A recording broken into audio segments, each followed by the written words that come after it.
Hi hello नमस्कार, मी सुप्रिया. माझ्या आजच्या एका नवीन व्हिडिओमध्ये तुमचं सर्वांचं स्वागत करते. तर एका ताईने मला विचारलं होतं की माझ्या फिटिंगमध्ये ताई प्रॉब्लेम येत आहे, काय करायचं नक्की सांगा. तर त्यांच्यासाठी छोटासा व्हिडिओ. आता मी घेतलेला हा 3 टक्सचा ब्लाऊज आहे. बॅक साईड पूर्ण बंद आहे. तर या ब्लाऊजची मी फिटिंग कशा पद्धतीने करून घेतली आहे आणि तुम्ही सुद्धा ही टिप्स नक्की वापरा.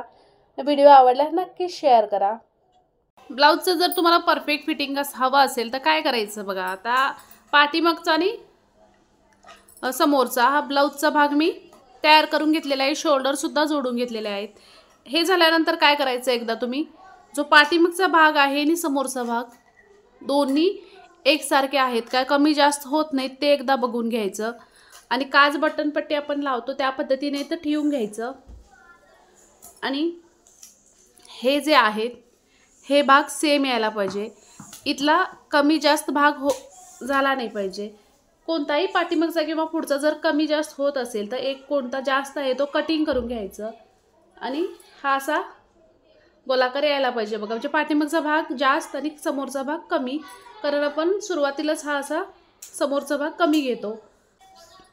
आणि गळ्याला सुद्धा एकदा बघून घ्यायचं कसा आकार दिसत आहे. काज बटनपट्टी ही दोन्ही सेम यायला पाहिजे दोन्ही साईडची.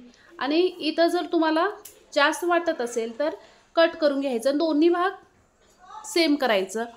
तर अशा पद्धतीचा भाग तयार करून घ्यायचा. त्यानंतरच तुम्ही फिटिंग करायचं किंवा बाही जोडून घ्यायचं. आणि इथं एकदा चेक करून घ्यायचं हे दोन्ही भाग सेम आले आहेत का. तर बघू शकता सेम आहेत, अजिबात कमी जास्त झालेला नाही. ह्या अशा पिन्स तुम्ही लावून बघू शकता. इथं पूर्ण मी पिन्स जोडून घेतलेला आहे. आणि हा 3 डॅशचा ब्लाऊज आहे विदाऊट बेल्टचा. हे असे. आणि बाही सुद्धा तयार करून घेतल्यानंतर काय घ्यायचं बघा लक्षात. आता इथं मी बाही तयार करून घेतलेल्या आहेत.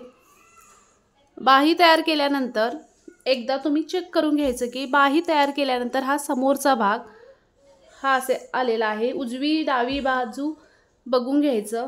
आणि बाहीचा हा भाग सेम यायला पाहिजे. इथं एक भाग कमी किंवा एक भाग जास्त झाला नाही पाहिजे. हा भाग जो बाहीचा आहे हा सेम यायला पाहिजे.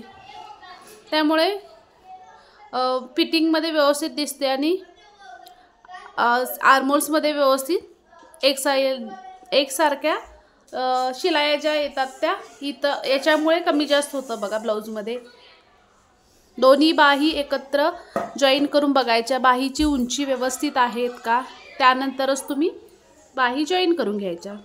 तर इथं बाही जोडून घेतलेलं आहे, पूर्ण फिटिंग करून घेतलेला आहे ब्लाऊज. अशा पद्धतीचा ब्लाऊज तयार आहे. आर्महोल्समध्ये व्यवस्थित होतो. तर ही टिप्स नक्की वापरा आणि व्हिडिओ शेअर करा.